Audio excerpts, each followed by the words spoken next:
பிரியமானவர்களே, கர்த்தருடைய கிருபையினாலே நமக்கு கிடைக்கிற ஒரு ஆசீர்வாதத்தை வாசிக்கலாமா? ஆபகு புஸ்தகத்துல 3வது அதிகாரம் 18ஆம் வசனம்.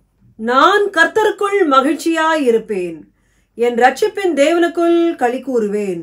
பிரியமானவர்களே, ரட்சிப்பின் தேவனுக்குள் களி கூறுவேன். அப்போ உங்க வாழ்க்கையில மகிழ்ச்சியும் சந்தோஷத்துக்கு பிரதான அஸ்திபாரம் எது தெரியுங்களா? ஃபவுண்டேஷன் தெரியுங்களா? சால்வேஷன், அதாவது மீட்பு, ரட்சிப்பு தான். ஆக இந்த ரட்சிப்பை பெற்றிட அதை காத்துக்கொள்வது ரொம்ப அவசியம். ஏன்னா முடிவு பரிந்தும் நிலைநிற்பவனே ரட்சிக்கப்படுவான்.